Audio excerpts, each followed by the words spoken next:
orang tua itu siap mengorbankan apa saja buat anak-anak. Ana ingat cerita seorang ibu ya, yang dia mengatakan, ana itu Ustaz jual kalung ana Ustaz, demi anak-anak sekolah Ustaz. Tapi ternyata dia putus sekolah akhirnya Ustaz. Dia siap makan gak enak demi anaknya makan enak. Tapi kadang-kala kita berpikir, kita ini kayak di penjara di sini, orang tua kita gak sayang sama kita. Mereka sayang. Tapi yang jadi masalah, masuk ke surga itu harus lewat sirat yang berada di atas neraka jahanam. Dan dia berharap anaknya masuk surga. Maka di sini dibahas tentang bagaimana anak sama kedua orang tuanya. Seorang muslimah dengan kedua orang tuanya.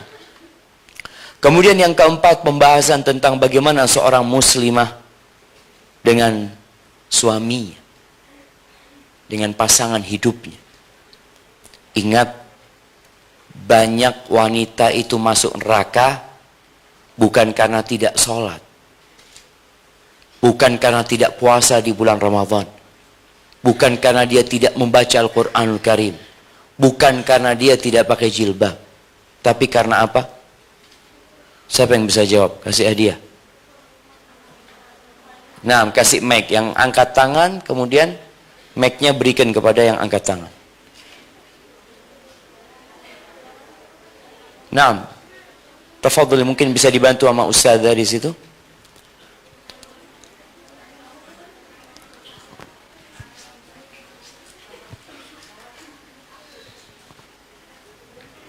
Nah, silakan.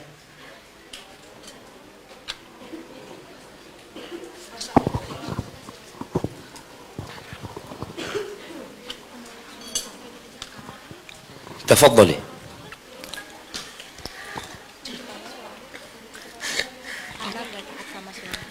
Apa mic-nya hilang?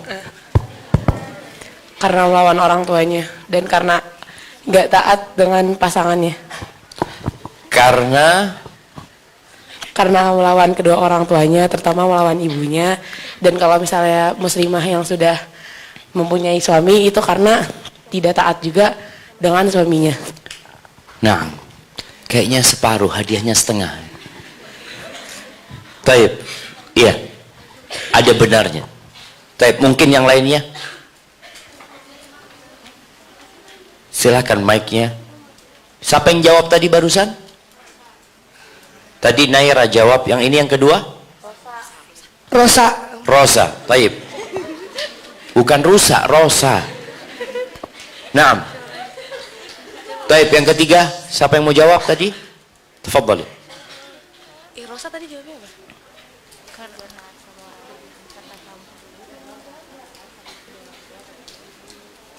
Ada yang mau jawab enggak?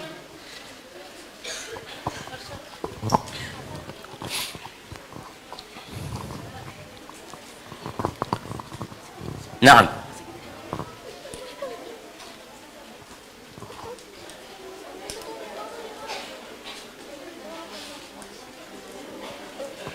Kok? Iya.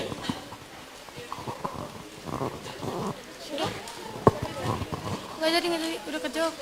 Naam, ada yang mau jawab enggak? Lama banget. Udah jadi, udah kejawab. Naam.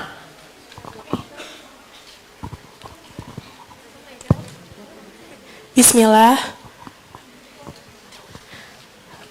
Penyebab banyak nama Ana Faradina. Penyebab banyak wanita masuk neraka adalah karena ia banyak melaknat dan mengingkari kebaikan suaminya. Masya Allah, ahsanti. Siapa namanya? Siapa? Dina? Faradina. Baik. Ya jemaah, Rasul sallallahu alaihi wasallam ketika mengatakan kebanyakan wanita itu di neraka, yakfurnal ashir wa yakfurnal ihsan. Perempuan itu kufur sama suaminya, nggak pandai berterima kasih sama suami, kufur dengan kebaikan-kebaikan suaminya. Di riwayat lain dikatakan yukthirnal la'an, banyak mencela, banyak memaki, banyak melaknat wanita itu. Itu kata Nabi Sallallahu Alaihi Wasallam. Maka ingat, di sini dibahas dengan detail sekali bagaimana seorang wanita dengan suaminya. Karena jangan sampai ini belajar agama, hafal Al-Quran, hafal hadis, tapi ternyata nanti masuk neraka gara-gara dia nggak tahu bagaimana dia bermuamalah sama suami. Rasul sallallahu alaihi wasallam mengatakan, innama huwa jannatuki au naruki. Suamimu itu surgamu atau nerakamu. Kemudian yang kelima, bagaimana seorang muslimah bersama anak-anaknya. Makanya tadi disampaikan bahwasanya menjadi visi dan misi sekolah ini bagaimana menjadikan yang lulus dari sini menjadi ibu-ibu pendidik buat anak-anak mereka. Kemudian bagaimana seorang muslimah berhubungan dengan ipar-iparnya. Karena banyak permasalahan gara-gara ipar. Itu dibahas. Dan yang ketujuh, bagaimana seorang muslimah dengan kerabat-kerabat dia. Yang kedelapan, bagaimana seorang muslimah bersama tetangganya. Sekarang nih, baik tetangga di kamar, ya, baik tetangga di kelas, itu adalah tetangga. Jadi kita harus belajar bagaimana sih menjadi wanita soleha itu dalam bergaul dengan tetangga. Kemudian bagaimana seorang muslimah bersama saudara-saudari-saudarinya sesama muslimah, bersama kawan-kawan dia. Dan yang terakhir, bagaimana seorang muslimah bersama masyarakatnya. Taib. Yang pertama yang akan kita bahas tentang bagaimana seorang muslimah dengan Tuhannya. Ini mungkin yang akan kita bahas hari ini. Karena kalau perkara pertama ini baik, insya Allah yang lainnya mudah. Apa sebabnya? Allah itu nggak kelihatan. Allah itu maha pengampun. Allah itu maha pengasih. Tapi azab Allah itu sangat pedih. Ketika lemah tauhid seorang muslimah, maka dia akan berbuat dosa tanpa merasa ada beban di dirinya. Seorang muslimah itu harus yakin bahwasanya Allah Maha Kuasa atas segala sesuatu. Ingat cerita Nabi Ibrahim bersama istrinya Hajar. Ketika Nabi Ibrahim meninggalkan Hajar di Mekah, pada saat bapak ibunya bercerai, kemudian dia hidup sebatang kara, bagaimana seharusnya dia menyikapi hal itu? Ketika ditinggal, dikasih satu wadah air dan satu wadah kurma. Lalu Nabi Ibrahim berangkat meninggalkan Hajar bersama putranya Ismail. Istrinya Nabi Ismail, Hajar ini mengikuti Nabi Ibrahim. Dia bertanya, "Ya Ibrahim, ila man takiluna?" Wahai Ibrahim. Nabi Ibrahim nggak jawab. Yang ketiga kali, Hajar ini sadar, mungkin pertanyaannya salah. Apa kata Hajar? Dia mengganti pertanyaannya mengatakan, Allahu amaraka bihadza ya Ibrahim. Apakah Allah yang memerintahkanmu untuk melakukan ini, wahai Ibrahim? Baru Nabi Ibrahim jawab, "Naam." Terus apa kata Hajar? Idzan la yudayyi'una. Kalau seperti itu, Allah tidak akan menelantarkan kita. Engkau berangkat sudah. Sebuah keyakinan dengan kebesaran Allah Azza wa Jal. Tatkala kita tahu Allah itu Arhamur Rahimin, Allah itu Al-Qawi, Al-Matin. Ketika kita tahu bahwasanya burung-burung di rumahnya itu Allah yang kasih rizki, maka subhanallah, pergi Nabi Ibrahim. Apa yang dilakukan Hajar? Dia yakin Allah akan berikan jalan keluar. Tapi bukan berarti berdiam saja. Makanya sampai hari ini jamaah, orang yang berangkat umroh, Orang yang berangkat haji harus melewati perjalanan Hajar mencari air. Bagaimana Hajar naik ke Bukit Sofa. Dia lihat ya. Mungkin di situ dia berdoa. Kemudian dia lari jamaah. Ketika melewatin perutnya lembah, lari kencang Hajar ini jamaah.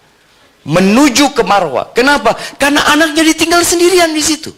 Udah nangis-nangis. Air sudah habis, kurma juga sudah habis, air susu Hajar sudah kering.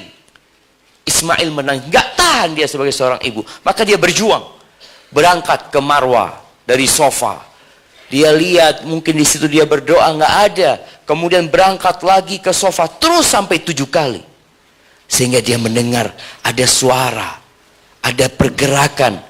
Maka dia lari menuju ke Ismail. Ternyata di situ ada malaikat Jibril keluar dari tempat kakinya Nabi Ismail. Itu air Zam-Zam yang kita minum sekarang ini. Itu bermula dari cerita Hajar, seorang wanita yang berjuang sendirian, dan dia yakin Allah tidak akan melantarkan dia. Makanya tatkala ada seorang wanita yang menjadi janda, ditinggal mati sama suaminya, atau suaminya pergi tidak pernah kembali, dan dia punya anak-anak yang harus dibesarkan, seorang muslimah yakin sama Allah Azza wa Jalla. Bukankah dia mengatakan la ilaha illallah? Bukankah setiap salat dia mengatakan alhamdulillah rabbil alamin, alam semesta ini milik Allah Azza wa Jalla. Kenapa aku harus takut dengan hal itu? Jadi tumbuhkan di hati kita keyakinan bahwasanya Allah Maha Kuasa atas segala sesuatu, dan Allah bersama kita. Kebahagiaan itu, ingat, bukan di jam. Kadangkala akhwat-akhwat nih pada keren-kerenan jamnya. Ada yang warna ungu, ada yang putih, ada yang hijau. Apa bersainglah di antara mereka. Kebahagiaan itu berada tatkala kita ingat sama Allah Subhanahu wa taala. Kata Allah, ala bidzikrillah tatmainnul qulub. Maka ambil pelajaran dari Hajar. Kuatkan keimanan kita. Tatkala kita membaca Al-Qur'anul Karim, tolong dibaca sama artinya. Satu persatu dikaji. Kemudian seorang wanita muslimah hendaklah dia selalu merasa diawasi Allah Azza wa Jal. Karena sebagian jadi muslimah taat kalau di pesantren. Kalau di sekolah Masya Allah kayak orang yang paling taat. Tapi pulang, tahu-tahu dia tampil di TikTok.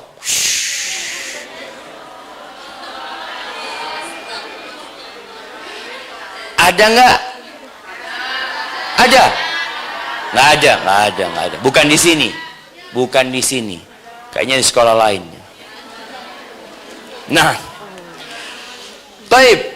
Tadi kita harus menghadirkan bahwasanya kita itu nggak takut sama guru kita, nggak takut sama orang tua kita, kita takut sama Allah Azza wa Jalla. Kita ini sekarang, alhamdulillah ya, mungkin semuanya sempurna. Punya 2 mata, punya 2 kaki, punya 2 tangan. Tapi lihat di rumah sakit, ada banyak orang-orang yang Allah ambil kedua kakinya. Tabrakan, dipotong kedua kakinya. Ada yang harus buta seumur hidup. Ada yang tangannya, Allahu Akbar jamaah. Ingat, kita harus tahu, azab Allah itu pedih sekali. Neneknya Umar bin Abdul Aziz. Ini cerita bermula dari, Masya Allah, anak punya kursi ini bisa maju mundur dari tadi jamaah. Nggak bisa. Nah, baik. Neneknya Umar bin Abdul Aziz. Ini cerita dari Abdullah bin Zaid bin Aslam. Dari ayahnya meriwayatkan dari kakeknya namanya Aslam. Aslam ini maulanya Umar. Dia yang dampingin Umar kemana Umar bin Khattab radhiyallahu taala anhu ya. Umar ini biasa kalau malam hari itu keliling melihat kondisi kota. Umar melakukan itu bukan karena pencitraan. Kenapa? Kenapa? Kok dikatakan bukan karena pencitraan? Karena di malam hari, ketika semua orang di dalam rumahnya, Umar itu keliling. Kata Aslam, baina ana ma'a Umar bin Khattab radhiyallahu anhu wa huwa ya'ussu fil Madinah id a'ya. Dia keliling ronda, keliling melihat kondisi kota Madinah. Tahu-tahu dia capek, udah tua Umar bin Khattab ya. Dia capek, fattaka'a ala janibi jidarin fi jawfil lail. Akhirnya dia bersandar ke tembok di tengah malamnya, di samping tembok dia bersandar. Umar ini kecapean. Lalu kata Aslam, fa idza imra'atun taqulu li ibnatiha. Tahu-tahu ada seorang wanita dari dalam rumah yang mengatakan kepada putrinya, ya ibnata qumi ila dzalikal laban famdhuqihi bil ma. Wahai Ananda, engkau bangkit sana, campur susu itu sama air. Disuruh campur susunya sama air. Apa kata putrinya? Ya ummata, ya ummata, awama alimti ma kana azmu amiril mu'minin al-yawm. Wahai bunda, kata dia, apa bunda enggak tahu dengan pengumuman yang diberikan oleh Amirul Mukminin hari ini? Qalat wa ma kana min azmatihi ya bunayya. Apa pengumuman yang diberikan oleh Amirul Mukminin? Wahai Ananda, kata dia. Kata putrinya, innahu amara munadian. Umar nih dengar nih, karena dia kecapean. Dia bukan mau nguping, tapi dia karena sedang capek, nempel badannya ke rumah itu. Apalagi rumah dulu ya, yang dari tanah ya, sehingga suara itu terdengar dari luar. Innahu amara munadian an la yushabal labanu bil ma. Dia menyuruh penyerunya untuk memberikan pengumuman, nggak boleh susu dicampur sama air. Jadi jual susu murni, nggak boleh campur sama air. Apa kata ibundanya? Ya bunayya, wahai Ananda, udah sana bangun, engkau campur. Engkau di tempat yang Umar nggak mendengarmu. Umar sedang dengar ini jemaah. Ibunya nggak tahu. Apa kata? Masya Allah, di riwayat ini disebut faqalati sabiyah. Dia masih anak-anak sebenarnya jemaah. Masih anak-anak. Anak-anak itu jujur. Anak-anak itu kalau ditanamkan nilai-nilai kebaikan, ya Allah, dia akan tumbuh besar menjadi seorang wanita yang mujahidah.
Akan menikahin perempuan ini, tapi aku sudah tua, kata Umar. Udah nggak ada dia hasad kepada wanita. Kemudian kata Abdullah bin Umar bin Khattab, li zauja, aku sudah punya istri, katanya Abdullah. Terus Abdurrahman mengatakan, aku juga punya istri, udah. Apa katanya Asim? La zaujatali, bapakku, aku nggak punya istri, buat aku saja, dia kata dia. Subhanallah. Bayangin jemaah. Ini anaknya ini nggak ada yang ngelihat wajahnya ini perempuan. Nggak dilihat. Belum nazar dia sama sekali. Cuma bapaknya cerita tentang perempuan ini gitu. Jadi benar-benar mereka melihat kepada yang dilihat sama Allah Azza wa Jalla.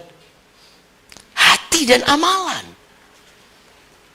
Maka akhirnya fazaw, orangnya ambisius. Dia pernah jadi gubernur Madinah. Umar ini waktu dia jadi khalifah, dia itu hidupnya sudah sangat sederhana sekali. Salah seorang teman dekatnya dia, perdana menteri dia mungkinlah Haywah ya, seorang alim ulama. Suatu hari bawa baju, bawa kain buat Umar bin Abdul Aziz. Harganya itu 6 dirham. 6 dirham ini kira-kira anggaplah 600.000. Pada masa itu kain itu mahal jemaah. Tidak seperti sekarang. Katanya Umar bin Abdul Aziz, kain ini ya bagus sebenarnya. Cuma dia terlalu lembut buat aku gitu loh. Terlalu lembut buat aku. Apa kata Haywah? Ya Amirul Mukminin, engkau ingat dulu ketika dia masih gubernur. Apa katanya Haywah? Ketika engkau jadi jadi gubernur Madinah, aku datangkan kain yang harganya 600 dirham. 100 kali lipat kain ini. Dan engkau mengatakan ini sebenarnya bagus tapi masih kasar, kata engkau. Kok sekarang engkau bisa berubah gitu loh memandang dunia ini? Maka Umar mengatakan, innali nafsan tawaqah. Aku punya jiwa yang ambisius, kata dia. Aku itu kepingin menikah dengan putrinya Sulaiman, mertuanya Umar bin Abdul Aziz, Fatimah binti Sulaiman insyaallah. Dan aku menikah dengannya. Aku kepingin jadi gubernur Madinah, Allah jadikan aku gubernur Madinah. Aku kepingin jadi khalifah, Allah jadikan aku khalifah.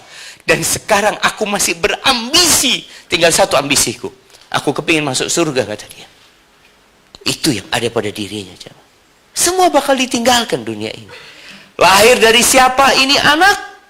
Dari ibu tadi. Yang subhanallah terkadang anak itu lebih soleha daripada ibundanya. Jadi ketika seorang anak dapat ibunda mungkin yang kurang taat, jangan dia akhirnya ikut ibunya.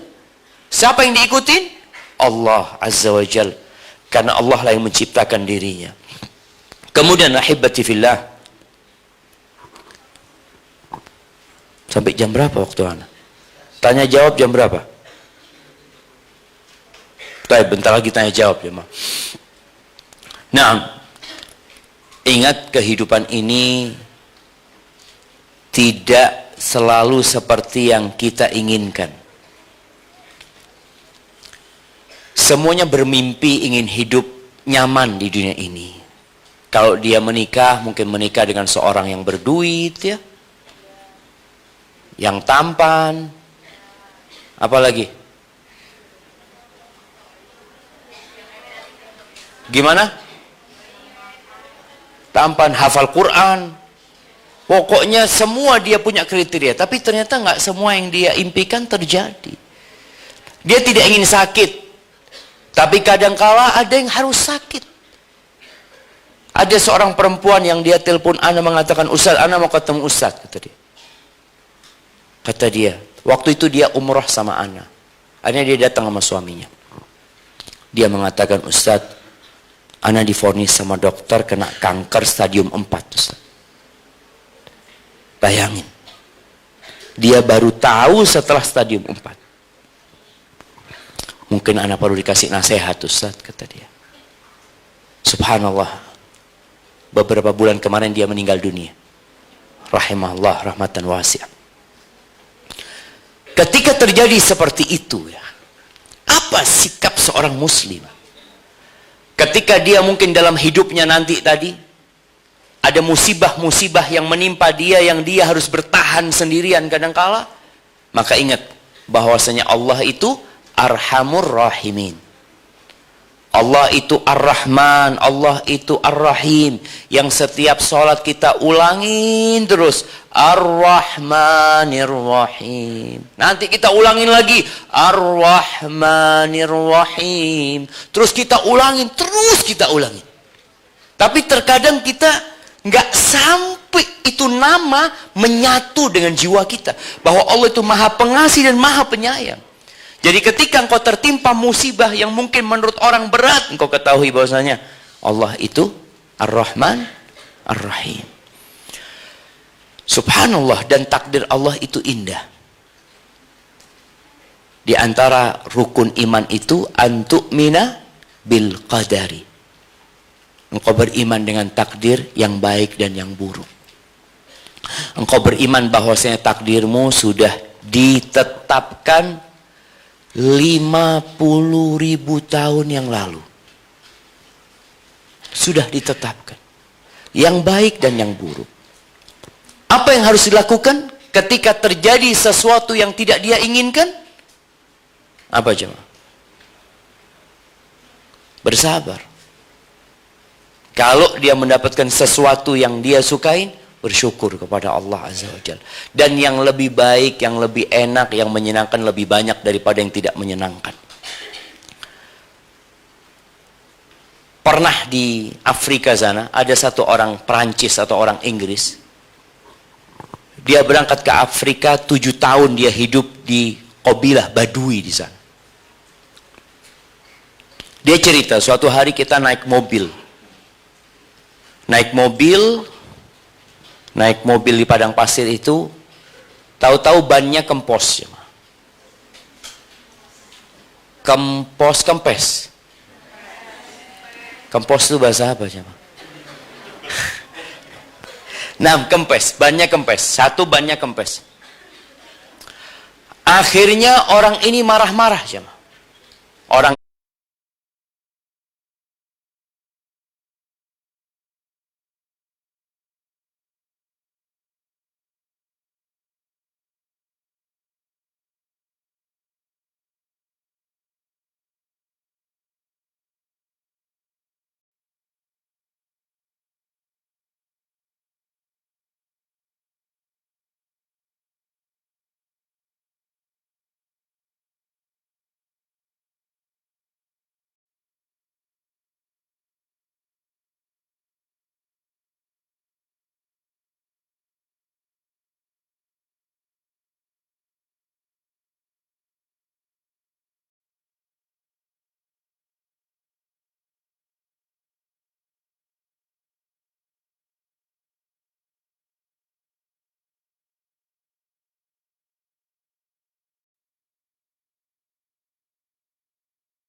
sebelumnya ditinggal mati sama saudaranya sampai depresi, stres, hampir gila dia.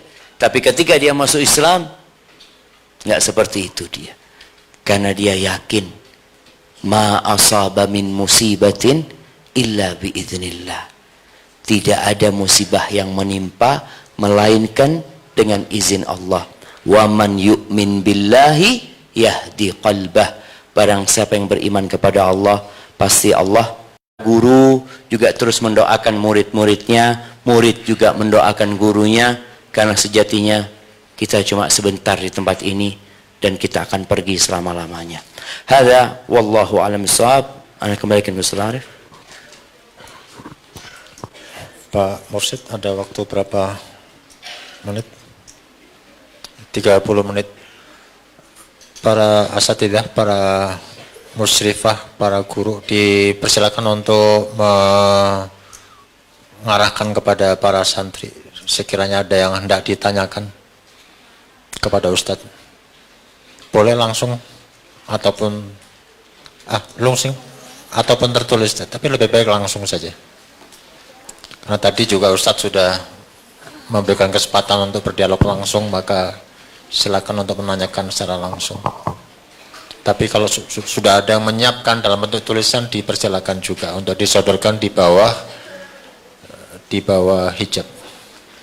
Tafadhali. Silakan Ustadzah dibantu memanfaatkan waktu yang sangat berharga. Nah, yang bertanya siapa namanya? Nashwa Zaki. Baik, dikasih hadiah yang tanya. Barakallahu fiik. Baik. Jadi bagaimana menjaga iman kita ketika kita tidak di pesantren ini? Memang lingkungan itu mempengaruhi. Ketika kita kumpul sama orang-orang baik, mudah untuk menjadi orang baik. Ketika kita habis sholat duhur, ngelihat semuanya pada sholat ba'diyah, hati kita tergerak untuk sholat ba'diyah. Ketika di pesantren, semua dibangunkan untuk sholat malam, mudah untuk sholat malam. Ketika ada acara puasa Senin Kemis, mudah bagi kita untuk puasa Senin Kemis, karena lingkungannya mendukung sekali. Bagaimana caranya supaya kita ketika pulang, ketika pulang bisa terjaga itu? Ingat dengan firman Allah Subhanahu wa taala di surat Al-Jumu'ah. Allah mengatakan, ya ayyuhalladzina amanu idza nudiya lis-salati min yaumil jumu'ati fas'au ila dzikrillah wa dzarul bai'. Dzalikum khairul lakum in kuntum ta'lamun. Kita lihat gambaran di sini. Wahai orang-orang beriman, apabila diserukan ajakan untuk hari Jumat itu, hendaklah kalian bersegera menuju zikrullah. Tinggalkan perdagangan, tinggalkan jual beli. Itu lebih baik buat kalian kalau kalian mengetahui. Taib, setelah sholat apa? Orang kalau di masjid, semuanya baik, dengerin ceramah, sholat, berzikir. Ketika selesai sholat, pulang ke rumahnya, berangkat ke pasar, ke tempat kerjanya. Kata Allah Azza wa Jalla, فَإِذَا قُضِيَتِ الصَّلَاةِ فَانْتَشِرُوا فِي الْأَرْضِ. Kalau selesai sholat, silahkan kalian bertebaran di bumi Allah. وَابْتَغُوا مِنْ فَضْلِ اللَّهِ. Carilah karunia Allah. Terus Allah pesan satu hal. Apa pesannya?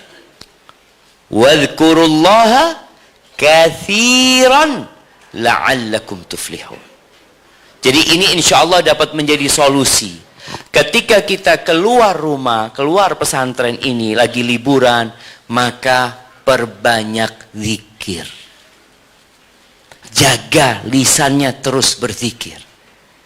Bawa buku zikirnya. Zikir mutlak dan zikir muqayyad. Zikir yang bebas, terus kita berzikir. Wallah, berkah hidup kita kalau kita berzikir.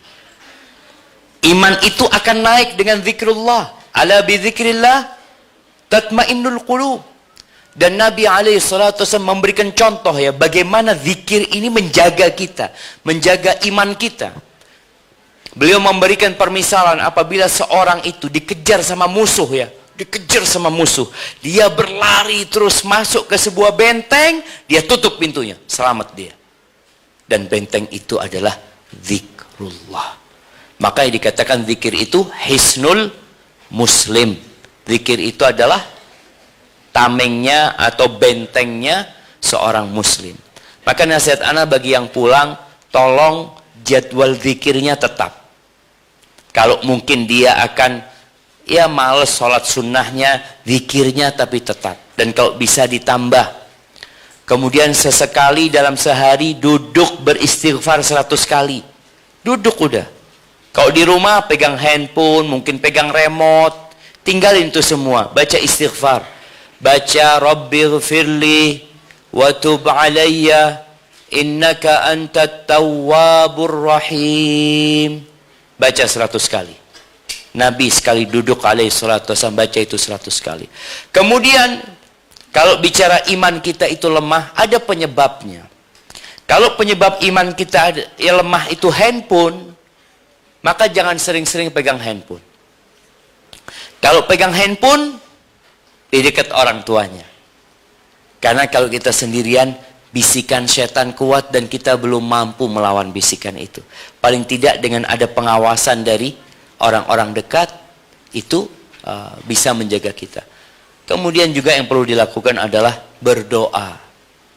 Baca doa Rabbana la tuzigh qulubana ba'da idh hadaitana wa hab lana min ladunka rahmah innaka antal wahhab. Baca, itu dibaca. Insya Allah dengan cara seperti itu semoga Allah menjaga keimanan kita. Barakallahu fiik. Nah,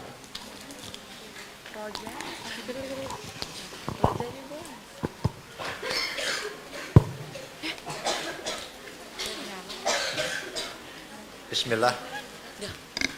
Ustadz, bagaimana kita menghadapi seorang teman yang jarang sholat, sudah ditegur tetapi tetap saja sama?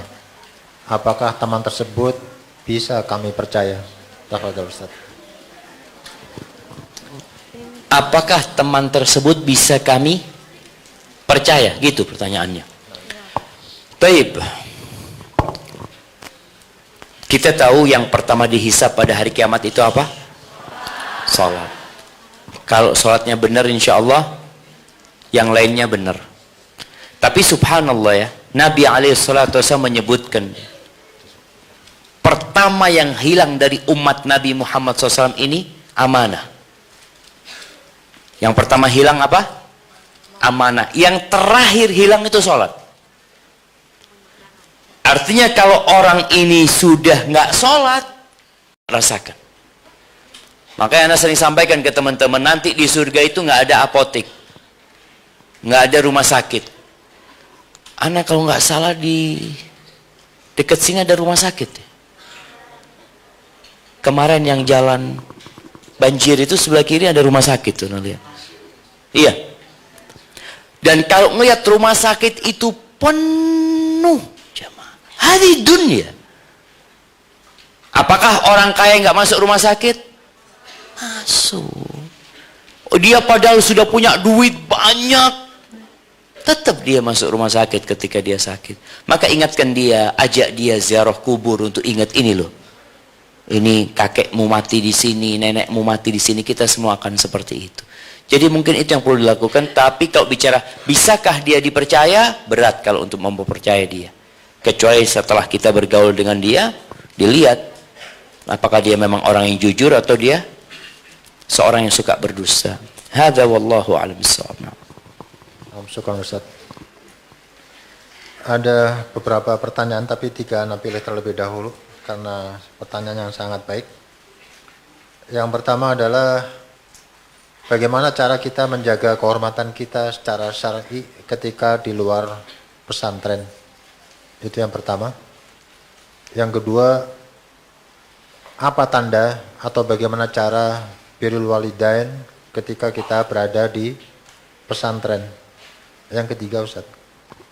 Masya Allah. Apakah yang harus dipersiapkan untuk memberikan hadiah yang terbaik untuk orang tua sebelum kita dipersunting oleh laki-laki? Masya Allah. Ustadz harap dijawab dengan singkat karena banyak yang bertanya. Masya Allah, barakallahu fiik. Iya. Pertanyaan yang pertama berkaitan bagaimana menjaga kehormatan wanita ketika di luar rumah. ketika di luar pesantren. Allah Azza wa Jalla mengatakan, waqarna fi buyutikunna wala tabarrajna tabarrujal jahiliyatil ula. Kata Allah apa? Tinggallah kalian di rumah-rumah kalian. Jadi rumah itu adalah tempat menjaga kehormatan wanita yang paling tepat. Kalau keluar, maka jangan bersolek. Jangan ingin menampilkan kecantikannya kepada laki-laki. Tundukkan pandangannya.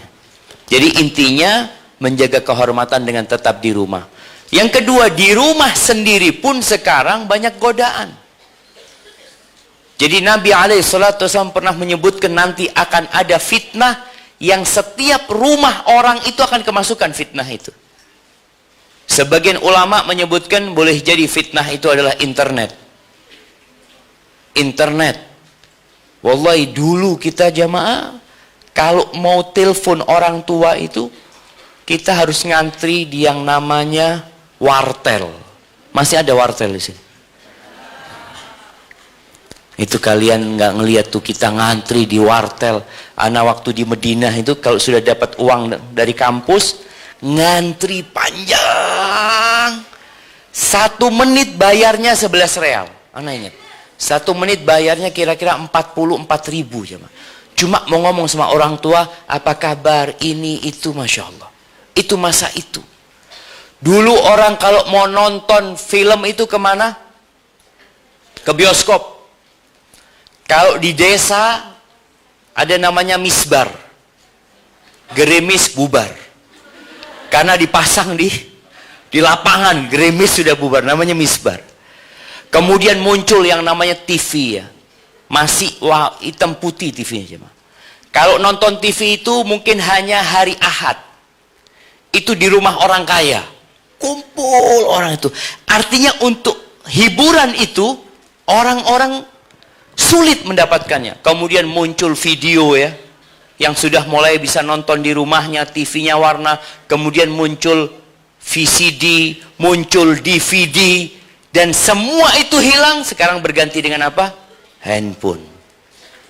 Dengan handphone. Semua bisa kita akses. Yang baik dan yang buruk. Dan berhubungan dengan laki-laki. Ya kalau dulu itu, biasanya mereka pakai kirim surat ya. Sekarang sudah nggak ada lagi surat. Langsung telepon, langsung video call kadangkala. Maka tolong ingat dengan Allah Azza wa Jalla. Dan pertanyaan yang kedua, bagaimana birrul walidain sebelum? Bagaimana tanda bahwa kita ini melakukan birrul walidain ketika di pesantren? Di pesantren. Yang kedua, apakah hadiah terbaik untuk orang tua sebelum kita dipersunting oleh suami? Masya Allah. Siap. Untuk pertanyaan yang kedua, berkaitan tanda kita berbakti sama orang tua apa di sini? Jangan khianatin orang tua. Jangan khianatin orang tua. Orang tua kepingin kalian jadi anak-anak yang solehah, yang mengabdi kepada Allah Azza wa Jal. Maka itu tanda dia ini berbakti sama orang tuanya. Dia menjalankan nasihat-nasihat orang tuanya. Dalam setiap doa dia sisipkan kedua orang tuanya. Ini tanda anak itu berbakti sama orang tuanya. Tapi kalau dia malas belajar ya, kemudian tugas-tugas yang diberikan nggak dikerjakan, atau kadang-kala dia melawan sama gurunya, maka hal itu menyusahkan orang tua. Jangan sampai orang tua dipanggil ke sini gara-gara kerjaan anaknya. Jadi insya Allah anak-anak yang orang tuanya nggak pernah dikirimin surat teguran, mudah-mudahan itu tanda dia anak yang berbakti. Kalau bertanya apa yang terbaik yang kita berikan kepada orang tua kita sebelum dipersunting oleh seorang laki-laki. Jadi memang anak perempuan ini beda sama anak laki.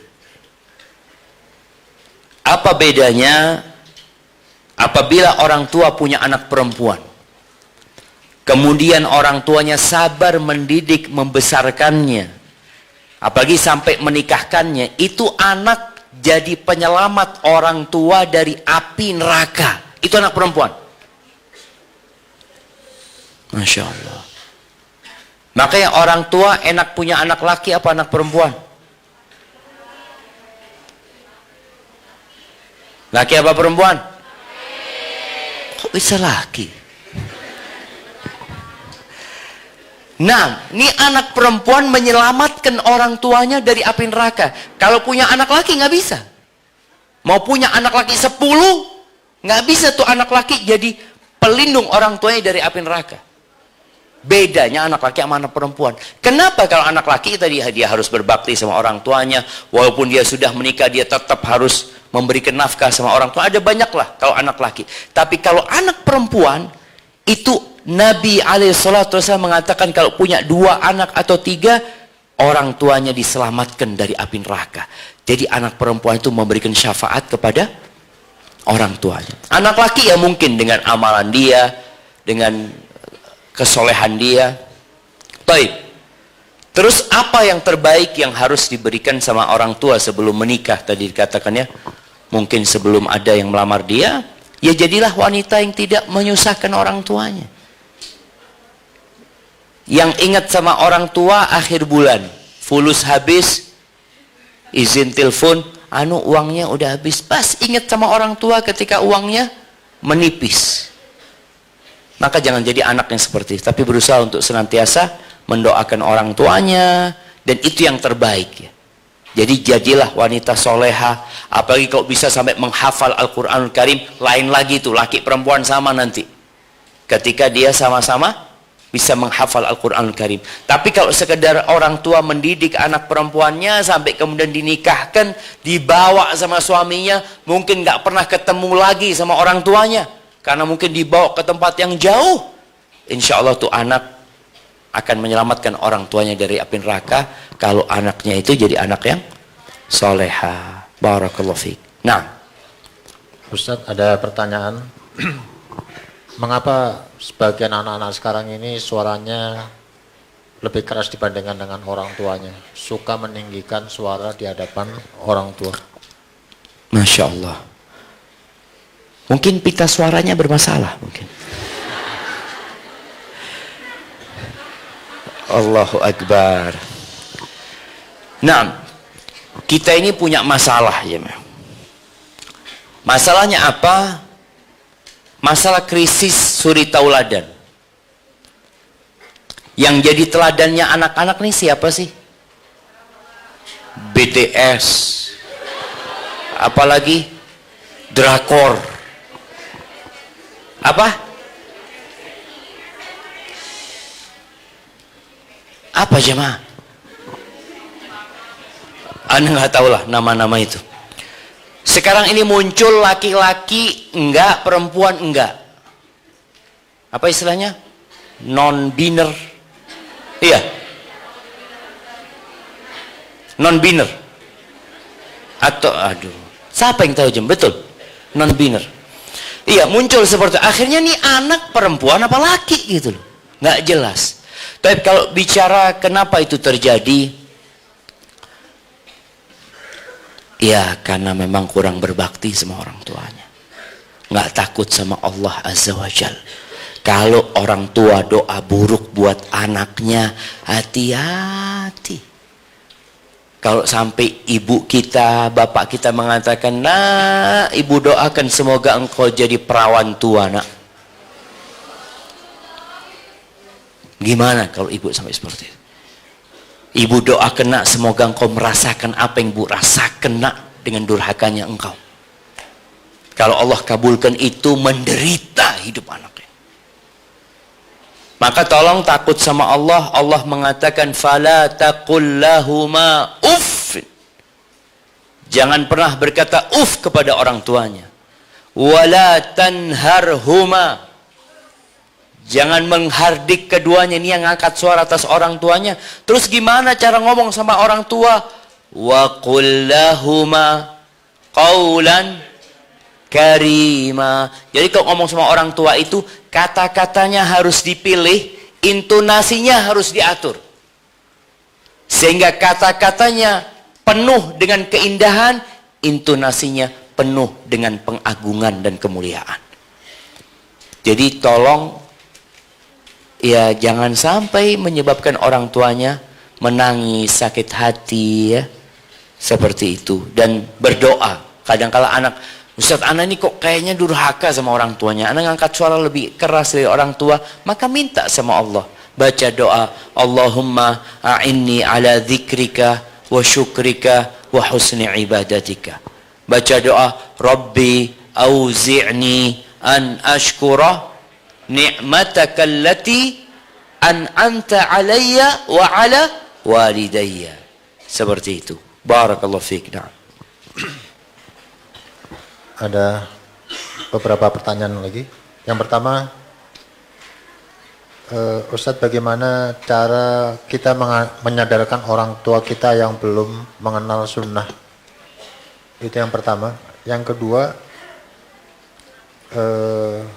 orang tua anak belum jelas agamanya, entah muslim entah bukan. Bagaimana cara kita menghadapinya? Kemudian pertanyaan yang juga sangat penting, ada dua Ustaz, nanti mohon dipilih mana yang akan dijelaskan dengan lebih terinci. Bagaimana cara kita menghadapi bila kita mendapatkan suami yang keras, yang mengekang, yang tidak menghargai kita sebagai seorang istrinya, sedangkan kita harus taat kepada suami. Santri kelas 12. Insya Allah. Udah punya suami dia. Nah, kayak pertanyaan titipan mungkin. Kan nggak apa-apa. Santri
berkaitan dengan bagaimana kalau dapat suami yang keras, yang tidak menghargai wanita, kalau belum nikah maka jangan mau sama dia. Tahu? Kalau ternyata kita belum menikah, sepertinya dia bertanya mungkin kondisi rumah tangga orang tuanya. Dia mungkin mendapatkan bapaknya kurang menghargai ibunya, dan itu terjadi. Ada bapaknya yang suka marah-marah sama ibunya, yang seakan-akan semua yang dilakukan ibunya salah ya. Apa yang harus dilakukan? Sabar yang pertama. Yang kedua, coba kita tanyakan, kenapa anak kok dapat suami kayak gini? Boleh jadi disebabkan dosa-dosa kita. Maka perbanyak istighfar, mohon ampun sama Allah. Boleh jadi kita ini nggak nurut sama wasiat Nabi Muhammad SAW. Nabi berwasiat suruh cari pasangan hidup yang akhlaknya baik, yang agamanya baik. Akhlaknya mulia, agamanya baik. Ternyata yang dicari suami yang kaya, tampan, tidak memperhatikan agama dan akhlak. Gimana? Jadi tolong, boleh jadi karena itu. Karena kebanyakan orang ini, apalagi anak-anak muda ya, yang dia pikirkan itu kesenangan sebentar. Jadi kalau bicara wajah itu, kita itu melihat sesuatu yang belum kita miliki tidak dalam wujud aslinya. Ingat ini. Kita itu melihat sesuatu yang belum kita miliki tidak dalam wujud aslinya. Kalau sudah kita miliki wujud aslinya. Makanya berapa banyak kita kalau ngelihat ya orang pakai mobil bagus banget ya, lihat ya Allah pingin banget mobil kayak gitu. Setiap lewat di lampu merah kita berhenti ngeliatin. Tatkala kita punya mobil itu, kira-kira kita seperti dulu? Enggak dimandiin itu mobil, sudah dibiarin. Mungkinlah 2 pekan, 3 pekan, sebulan selalu disemprot, dimulusin itu mobil. Begitu pula pasangan hidup kita. Nanti kalau hanya melihat kepada tampannya suami, yang merasakan tampannya suami ini siapa? Semua orang. Yang menikmati tampannya suami ini siapa? Semua orang. Yang menikmati perilakunya suami siapa? Istrinya aja. Maka jangan cuma mikir, kalau bicara tampan, anak punya suami keluar satu kampung lihat semuanya. Tapi di rumah ketika dia marah-marah, apa tahu orang satu kampung? Nggak ada yang tahu. Maka tolong